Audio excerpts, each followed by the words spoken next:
안녕하세요 여러분. 성공합시다. 세상 사람들은 살아가기 위해서 인맥을 쌓으려고 굉장히 노력을 하는데요. 여러분은 어떤 노력을 하시나요? 하나님 나라 안에서는 어떻게 인맥을 쌓아가는지, 또 그 인맥을 통해서 우리는 어떤 역할을 해야 되는지 오늘 본문을 통해서 한번 알아보기로 해요. 자, 22절. 그 무렵에 아비멜렉과 그의 군사령관 비골이 아브라함에게 말하였다. 하나님은 당신이 무슨 일을 하든지 당신을 도우십니다. 이제 여기 하나님 앞에서 당신이 나와 나의 아이들과 나의 자손을 속이지 않겠다고 맹세하십시오. 당신이 나그네살이를 하는 우리 땅에서 내가 당신에게 한 것처럼 당신도 나와 이 땅 사람들에게 친절을 베풀어 주시기를 바랍니다. 아브라함이 말하였다. 맹세합니다. 자, 지금 아브라함은 아비멜렉이 다스리는 영토에서 유목생활을 하고 있었어요. 자, 그 무렵에 아비멜렉과 그의 군사령관인 비골이 아브라함을 찾아왔어요. 그리고 말하죠. 하나님이 당신이 무슨 일을 하든지 당신을 도우십니다. 와, 진짜 감동이지 않나요? 지금 아비멜렉은 이방 사람이잖아요. 그 이방 사람의 눈에도 아브라함의 하나님 안에서의 형통이 눈으로 확연히 보였어요. 지금 아비멜렉은 사라 일까지 경험을 했잖아요. 너무 아브라함이 잘못했는데 당신이 무슨 일을 하여도 그러니까 뭐 잘하든 못하든 아브라함이 상관없이 하나님 때문에 아브라함이 형통하고 있다는 것을 본 거죠.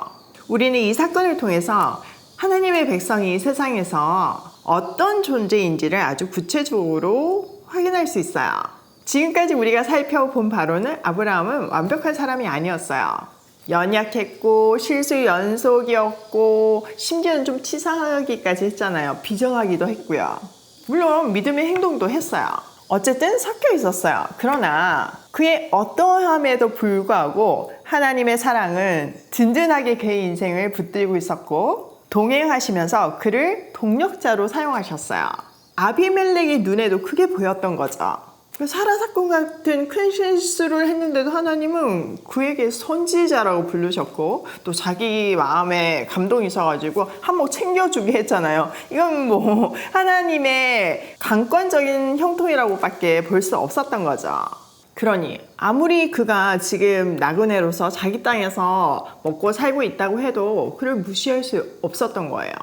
특별한 존재로 여겨졌던 거예요. 이렇게 동맹을 맺자고 찾아올 만큼요. 이게 하나님 나라의 인맥관리법이죠.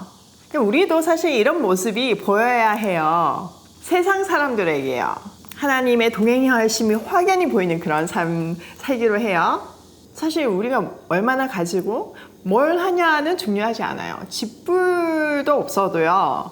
범접할 수 없는 뭔가가 보여야 하고 동행하시고 함께 하시는 하나님이 보여야 해요.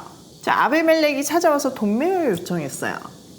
자기가 사라를 돌려주고 또 한몫 챙겨준 것처럼 아브라함도 자기와 자기의 후손들에게 은혜를 베풀기를 원해요. 굉장히 의미심장한 장면이에요. 이 땅의 주인이 지금 아비멜렉이잖아요. 그런데도 불구하고 나그네인 아브라함에게 찾아와서 동맹을 요청하고 있어요. 이것이 세상 속에서 살아가는 하나님 백성들의 실질적인 자리예요. 우리가 뭐 세상에 힘 있는 사람들을 쫓아다니는 것이 아니고요. 우리가 우리 자리에서 우리 역할을 하나님의 자녀로서 하고 있을 때 그들이 찾아올 수밖에 없다는 거죠. 우리는 하나님 나라 관점으로 세상을 보고 또 행동해야 해요. 아브라함은 그렇게 하겠노라고 맹세했어요. 참 그렇게 보면 오이 패밀리도 제가 찾아가는 경우는 거의 없거든요. 하나님께서 다 동력자를 붙여주시고 필요한 사람들을 보내주시는 것 같아요. 자, 25절. 이렇게 말하고 나서 아브라함은 아비멜렉의 종들이 우물을 빼앗은 것을 아비멜렉에게 항의하였다. 그러나 아비멜렉은 이렇게 말하였다. 누가 그런 일을 저질렀는지 나는 모릅니다. 당신도 그런 말을 여태까지 나에게 하지 않았습니다. 나는 그 일을 겨우 오늘에 와서야 들었습니다. 자, 동맹을 맺자마자 아브라함은 항의하고 있어요. 유목 생활에서 우물은요, 생명줄과 마찬가지예요. 뭐 여기는 거의 사막이나 마찬가지잖아요. 근데 그런데 물이 없으면 살 수가 없는 거죠. 아무리 땅이 넓어도요. 그런데 아비멜렉의 종들이 이렇게 우물을 만들어 놓으면 덮어버리거나 아니면 빼앗거나 이런 일을 했던 것 같아요. 거기에 대해서 지금 아브라함이 항의하고 있는 거죠.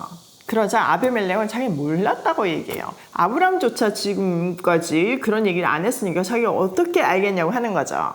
이런 모습을 보면요, 세상 구조 자체는 악하잖아요. 그러니까 아브라함이 아무리 하나님과 동행하고 그 삶에서 그게 보여도 세상은 그들을 공격하고 못 살게 구는데, 사실 우리의 삶도 마찬가지예요.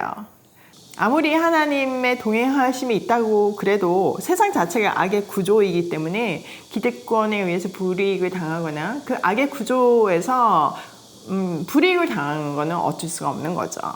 그렇지만 그게 끝이 아니에요. 나를 시작으로 내 주위가 변하기 시작하고 악의 구조가 선의 구조, 하나님의 문화의 구조로 바뀌는 것이 소망인 것이에요. 자, 27절. 아브라함이 양과 소를 끌고 와서 아비멜렉에게 주고 두 사람이 서로 언약을 세웠다. 아브라함이 양떼에서 새끼 암양 7마리를 따로 떼어놓으니 아비멜렉이 아브라함에게 물었다. 새끼 암양 7마리를 따로 떼어놓은 까닭이 무엇입니까? 아브라함이 대답하였다. 내가 이 우물을 파놓은 증거로 이 새끼 암양 7마리를 드리려고 합니다. 이 두 사람이 여기서 이렇게 맹세를 하였으므로 그곳을 브엘세바라고 한다. 아브라함은요, 양과 소를 끌고 와서 아비멜렉과 공식적인 언약을 맺어요. 또 양떼들 중에서 새끼 암양 7마리를 따로 떼어 놓자 아비멜렉이 그게 무슨 의미냐고 묻죠. 아브라함은 그 새끼 암양 7마리가 내가 지금 우물을 팠다는 증거라고 말해요. 그러니까 내가 팠지만 지금 아비멜렉의 땅이잖아요. 그 값을 지불하는 것을 공식적으로 이게 딱 증빙을 하는 거죠. 우물의 소유권을 확실하게 했어요. 이렇게 두 사람이 맹세한 곳을 브엘세바라고 하는데, 원래 브엘은 우물이라는 뜻이고 세바는 7이라는 의미예요. 그러니까 7개의 우물이라는 의미가 있는 거죠. 또 하나는 세바, 7은 이스라엘 민족들에게는 맹세의 의미를 갖고 있어요. 그렇기 때문에 이것을 맹세의 우물이라고도 말하죠. 두 사람이 맹세했기도 하고요.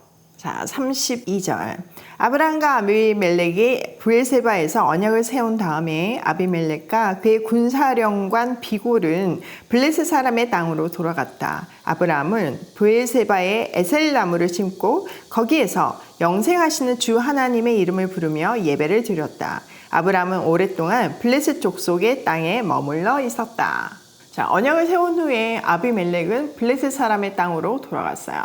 또 아브라함은요, 그곳에 에셀나무를 심고 영원히 살아계시는 하나님께 예배를 드렸죠. 에셀나무를 심고 예배를 드렸다는 것은 큰 의미가 있는데요. 일단 에셀나무를 좀 알아야 돼요. 에셀나무는요, 사막에서 가장 크게 자라는 나무 중에 하나예요. 그 이유가요, 뿌리가 100m까지 내려간대요. 그러니까 깊은 곳에서 물을 흡수하기 때문에 살아남을 수 있는 거죠. 그래서 물이 없는 사막에서도 울창하게 자라서 나그네들에게 힘을 주는 아주 귀한 나무예요.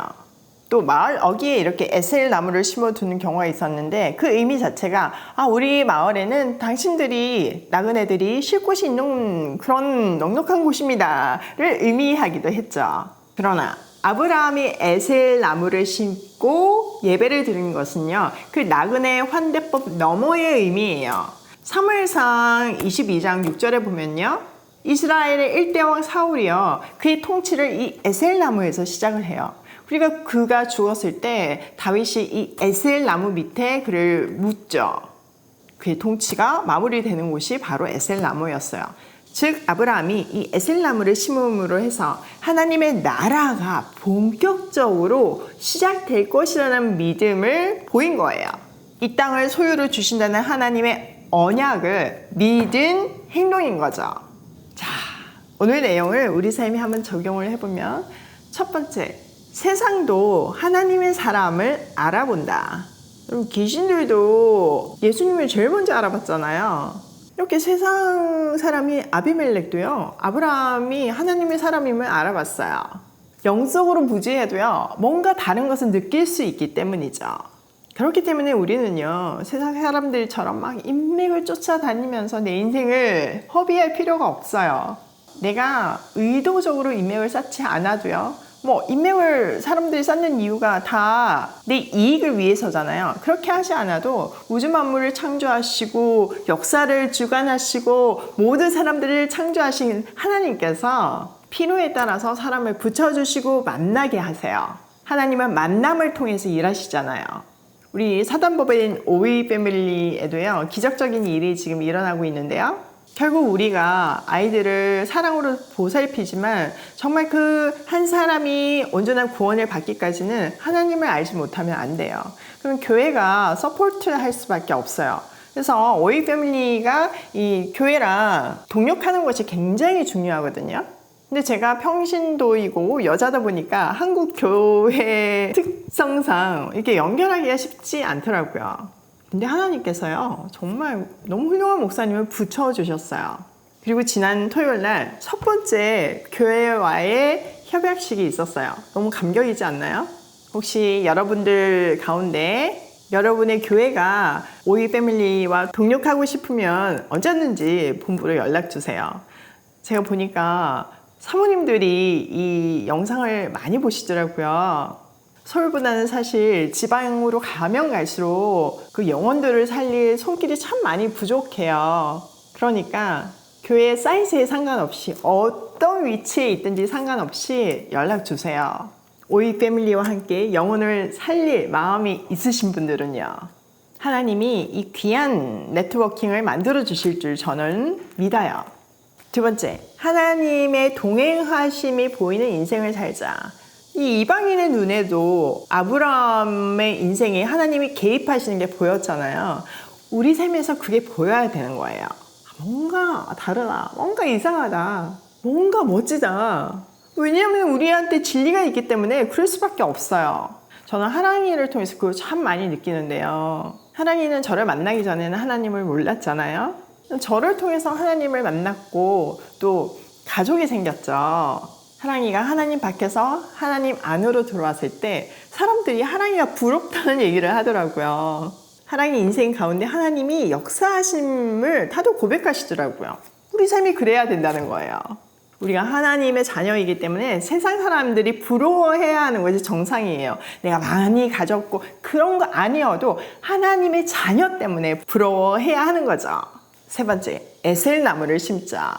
아브라함이 지금 이 언약이 맺어진 곳에서 하나님의 나라가 시작되었다 라는 것을 선포하면서 에셀나무를 심었잖아요. 지금 당장 땅이 주어지는 거 아니었잖아요. 아브라함, 이삭, 야곱 그렇게 하나님 나라가 계속되다가 여호수아에 이르러서야 땅이 주어졌어요. 그런데 벌써 이때 믿음으로 그저 선포했던 것이 에셀나무를 심는 행동이었죠. 우리도 우리를 부르신 영역에 이 에셀나무를 심어야 해요. 내가 일하는 곳에 나를 부르신 자리에서 하나님 나라가 시작되고 하나님의 통치가 임해야 하는 거죠. 우리가 심은 에셀나무는 생명줄이신 하나님으로부터 공급받아서 세상이 아무리 척박해도 땅속 깊이 하나님의 깊이 뿌리를 내리고 있기 때문에 우리는 세상과 다르게 풍성할 수 있어요. 여유로울 수 있어요. 그래서 세상이 우리에게서 우리가 심은 에셀나무 밑에서 쉼을 얻을 수 있어요. 그리고 회복될 수 있어요. 그리고 결국은 그곳이 하나님을 예배하는 자리가 되죠. 제가 하랑이는 이제 제 딸이 되었지만 두 청년의 이모 역할을 하고 있어요. 한 아이는 고등학생인데요. 제가 이제 주말마다 그 학교에 데리고 가가지고 같이 교회 가고 데려다주고 이런 걸 하는데 처음에 그 일을 사실 제가 직접 하려는 게 아니었고 보육원 원장님이 그 아이를 부탁하시길래 제가 좋은 이모 소개하려다 보니까 우리 집에서 너무 가까워서 제가 하게 된 거거든요. 나한테 맡기셨구나 이게 느껴졌어요. 근데 내가 분명 그 보육원, 요즘은 아동 양육시설이라고 하잖아요. 아동 양육시설에서 그 아이 학교를 찾아봤을 때는 내비게이션이 15분이라고 그랬어요. 15분 정도면 제가 왔다 갔다 충분히 할 수 있다고 생각을 한 거죠. 근데 막상 해보니까요. 가는데 30분, 그리고 오는 데는 막히는데 1시간이 걸리는 거예요. 그러니까 제가 주일날 서울로 이제 교회를 가니까 안 그래도 일찍 나가야 되는데 그 아이를 픽업을 해야 되니까 적어도 1시간 더 일찍 나가야 되죠. 그리고 이제 집에 올 때도 데려다 주고 와야 되니까 가는 데서 30분 더 걸리죠. 오는데 막혀서 1시간이 걸리는 거예요. 그러니까 주일날도 진짜 파김치가 되는 거예요. 제가 지난주는 뭐 금요일까지 너무 바쁜 거는 말할 것도 없고, 토요일도 이제 집회를 하고 언야식까지 해서 이제 피곤한 데다가 주일까지 우리 조카 데리고 왔다가 뭔가 맛있는 거 먹이고 싶어서 맛집 찾아가지고 데리고 갔다가 이제 데려주고 오니까 진짜 파김치가 되는 거예요. 내가 진짜 이걸 계속 할 수 있나? 왜 그때는 15분이었는데 이렇게 몇 시간이 걸리는 건지 이러면서 이거 어떡하지 막 이러고 있는데, 하나님이 오늘 이 본문을 묵상하게 하시는 거예요. 그게 에셀 나무구나. 그 한 영혼을 살리시고 그 한 영혼을 통해 역사하실 하나님 나라를 생각하니까요, 계속 해야 되겠더라고요. 이렇게 세밀하게 답을 주시는 하나님이 계셔서 저는 옴짝달싹도 못하겠어요. 여러분도 그러신 거죠? 함께 에셀나무 심어 보시기예요. 오늘도 하나님이 붙여주시는 인맥을 쌓으며 그 동력자들과 함께 하는 나라를 확장하며 에셀나무를 심으며 고고싱해요.